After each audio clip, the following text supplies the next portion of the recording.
wabarakatuh.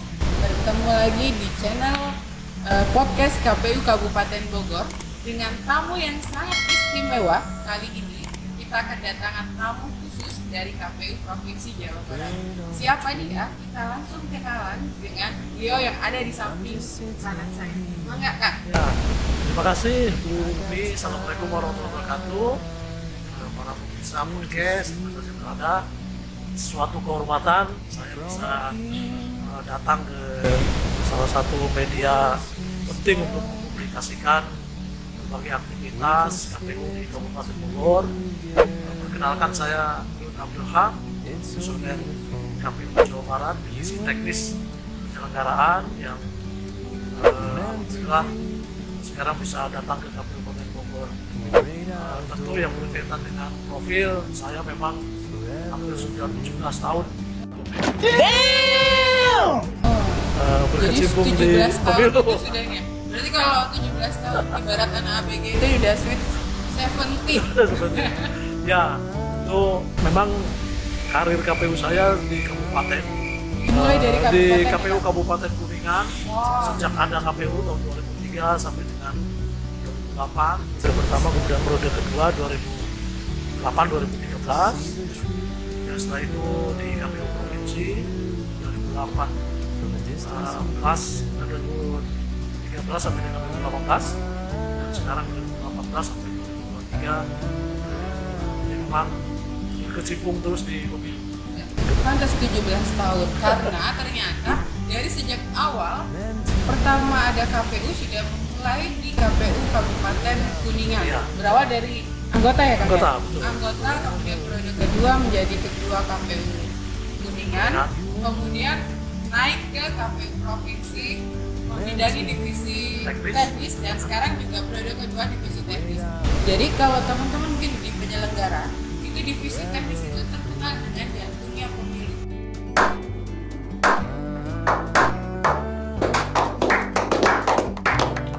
Jadi dapur dan segala macamnya kepemiluan itu ada di teman-teman divisi teknis gitu ya. Betul. Baik.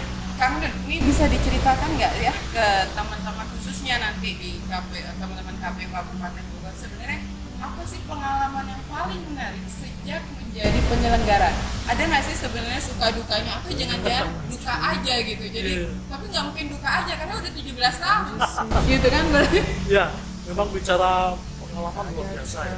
Ya, mengelola pemilu ini khususnya di KPU sebagai penyelenggara itu kan kita posisinya di tengah-tengah di antara para kontestan, para kompetitor.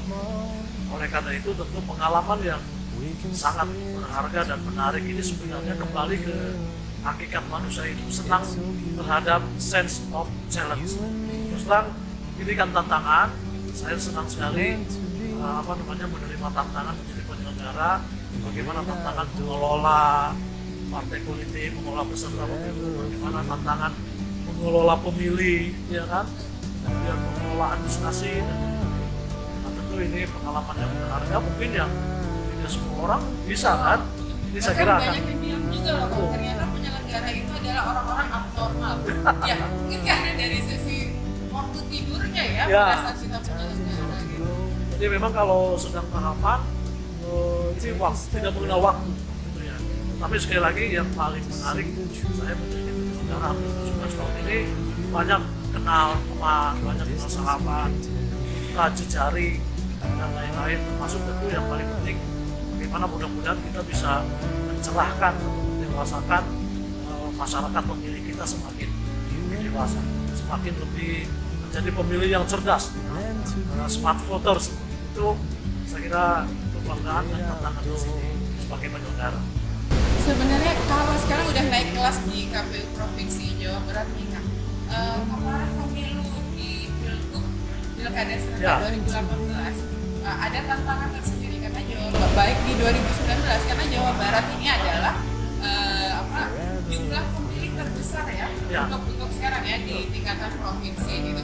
Nah, bisa nggak diceritakan ke kita kemarin itu tantangan terberatnya apa nih di Jawa Barat ya? Ya, betul sekali Bu Umi. Jadi rekan-rekan, memang saya kira tadi ya, kita kembali ke sense of challenge ya, bahwa memang manusia itu sebenarnya suka tantangan.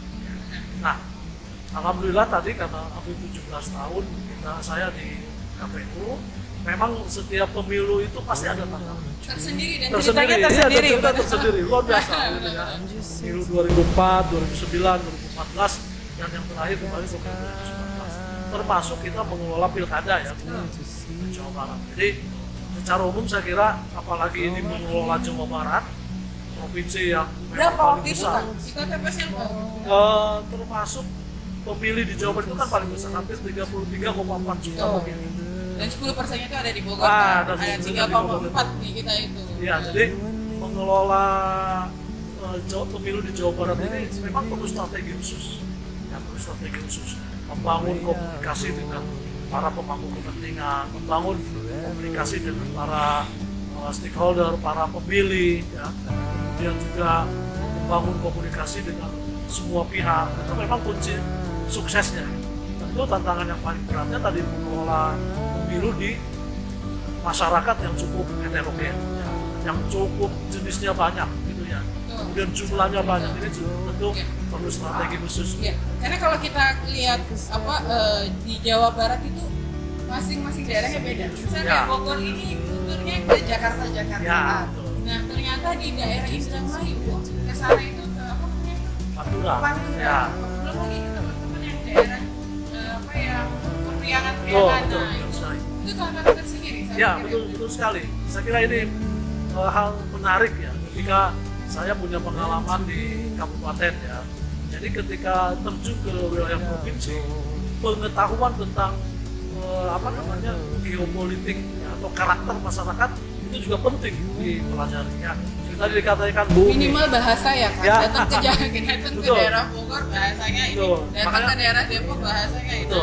Jadi saya waktu itu memetakan ya, sejak masuk provinsi saya sudah mempelajari karakter budaya masyarakat Jawa Barat. Betul tadi, paling tidak ada 3 budaya besar yang ada di Jawa Barat. Pertama adalah Priangan Timur. Priangan Timur ini karakternya orang Sunda, begitu ya, bahasanya Sunda, dan dia paternalistik. Ya. Kemudian yang kedua adalah Pantura, Pantai Utara. Ini Priangan Timur ini misalnya Garut, ya, kemudian Tasik, Sumedang sampai Ciamis dan seterusnya. Kemudian yang kedua adalah Pantura, Pantai Utara, yang bahasanya Jawa. Nah, ini dari mulai minimal harus bisa joget goyang Karawang ya, karena kan setiap sosialisasi ada gitu. Itu wilayah itu Karawang, Subang, Indramayu ya, kemudian Majalengka dan seterusnya. Tentu itu bahasanya Jawa. Karakter Jawa ini tentu kita pelajari kan gitu ya. Kemudian yang ketiga budaya Jawa Barat ini adalah dia Betawi Jawa Barat. Itu biasanya Depok dan seterusnya ya, Depok, Bogor, ya, kemudian Bekasi dan seterusnya. Itu karakternya juga lain. Nah, oleh karena itu ini yang saya kira sebagai penyelenggara perlu diketahui karakter budaya masyarakat ini sehingga nanti dalam pelaksanaan programnya juga kita harus menyesuaikan. Ada misalnya, dari sisi bahasa misalnya ya, saya waktu itu Pilgub Jabar 2018 mengusulkan dari segi bahasa, misalnya jangan kalau bahasa Sundanya ulah hilap. Ya. Kemudian kalau ulah hilap itu berarti di Priangan Timur. Kalau di Panturanya saya waktu itu usul ajak lalen. Nah, kalau di di Priangan Baratnya Betawi ke sini itu jangan lupa. Nah, jadi Jawa Barat ini punya kekayaan luar biasa sehingga pendekatan yang kita lakukan dalam mendesain pemilu di Jawa Barat ini harus pendekatan budaya yang saya kira ini penting untuk efektivitas dan dalam melaksanakan tahapan-tahapan. Itu saya kira penting. Benar. Bahkan kemarin itu kita sukses termasuk menjadi wisata politik, ya, wisata demokrasi dan wisata politik. Jadi banyak teman-teman di daerah luar Jawa Barat yang khusus datang ke Jawa Barat hanya untuk menikmati. Jadi kalau orang pikir dulu kita pilkada atau pemilu itu ada rasa menghantui atau apa, tapi ternyata di bawah ketika masuk ke Jawa Barat itu jadi menjadi wisata yang namanya wisata pasti menyenangkan. Gitu ya. Baik, Pak Nur, ini mumpung datang ke KPU Kabupaten Bogor nih.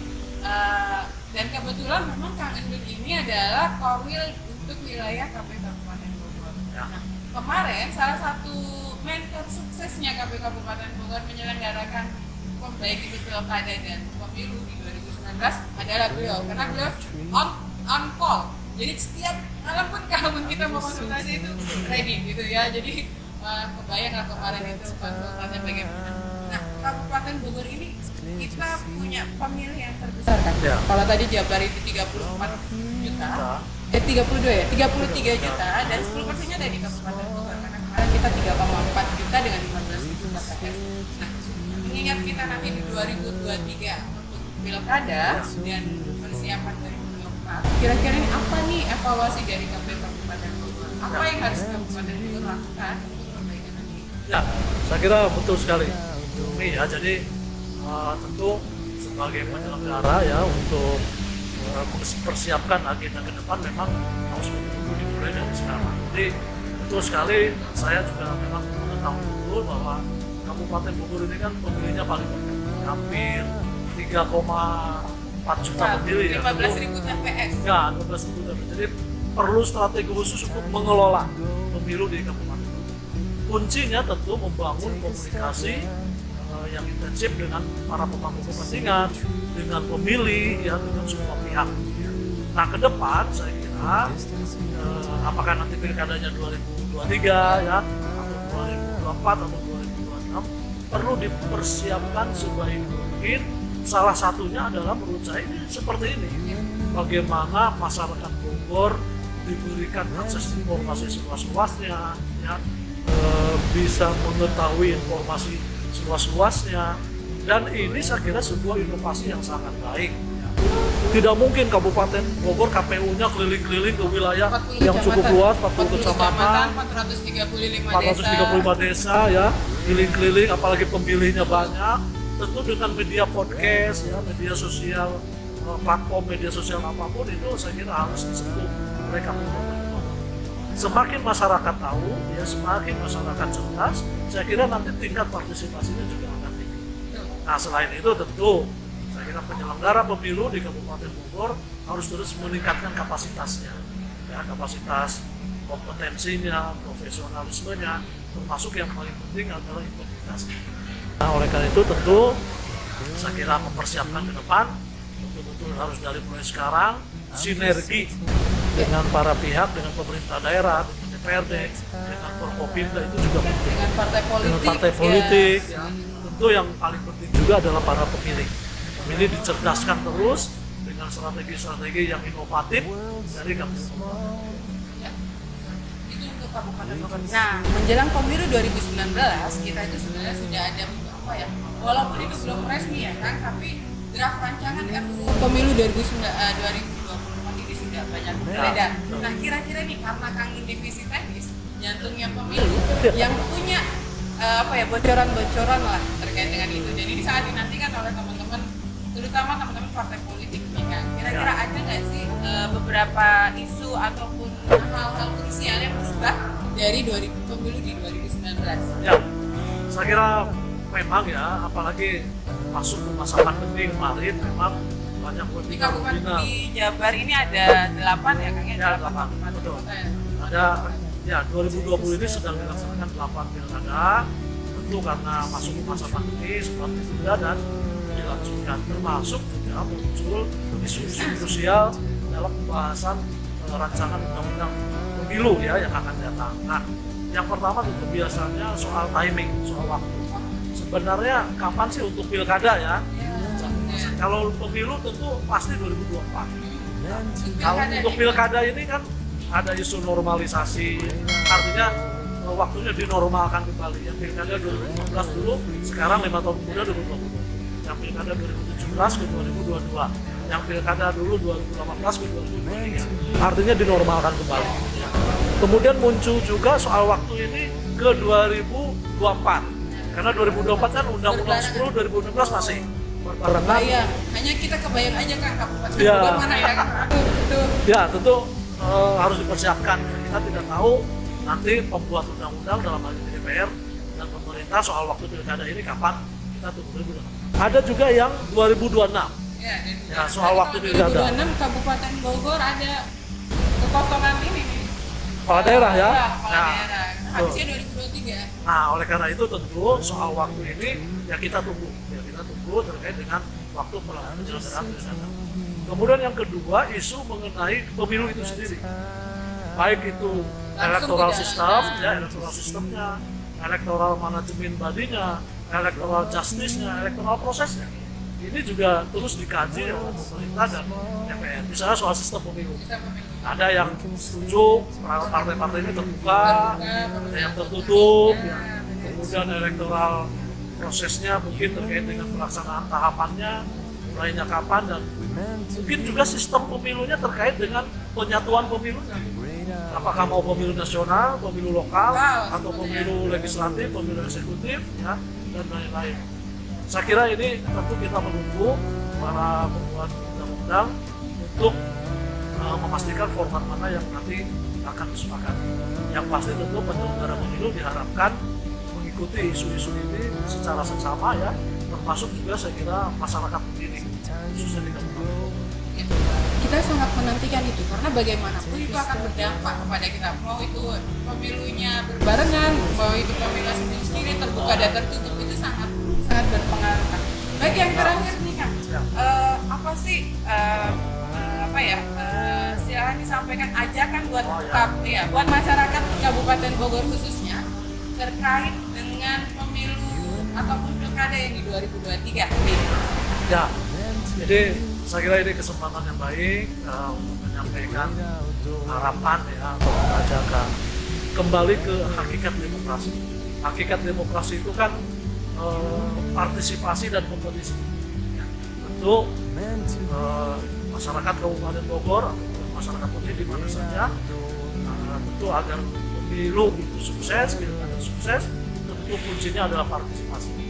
Partisipasi semua pihak, tidak hanya nanti datang pada saat waktunya di TPS, tetapi tentu partisipasi di setiap tahapan. Ya, selalu memberikan masukan-masukan konstruktif, memberikan kritik konstruktif kepada penyelenggara. Itu adalah bentuk dari partisipasi yang saya kira yang paling baik dari para pemilih. Ya. Kemudian hakikat demokrasi yang kedua adalah kompetisi. Nah, kompetisi tentu dalam hal ini peserta pemilu, partai politik, pasangan calon, mari kita berkompetisi bisa saja dari mulai sekarang, tetapi adalah kompetisinya kompetisi ide dan gagasan. Bagaimana konsep membangun, konsep membangun Kabupaten Bogor yang lebih maju, ya, yang lebih sejahtera, yang lebih sehat, yang lebih baik. Itu saya kira kompetisi gagasan, sehingga nanti masyarakat bisa mengetahui mana calon yang kira-kira punya konsep yang sangat baik untuk membawa Bogor ini lebih progresif, lebih maju, dan lain-lain. Nah, dua hakikat demokrasi ini, partisipasi dan kompetisi, saya kira yang baik, ya, kunci dari kesuksesan menghadapi pilkada Kabupaten Bogor yang akan datang, masuk juga pemilu 2024 yang akan datang. Gitu. Baik, nggak kerasa sampai di ujung acara, kalau mau diteruskan bisa sampai 2 jam, 3 jam.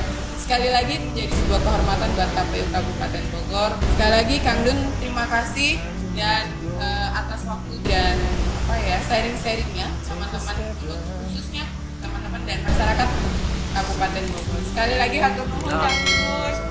Ya, baik rekan-rekan semuanya, teman-teman pecinta podcast KPU Kabupaten Bogor, itu tadi bincang-bincang podcast kita dengan Kang Dun.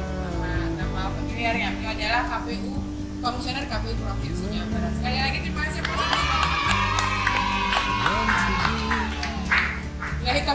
Assalamualaikum warahmatullahi wabarakatuh.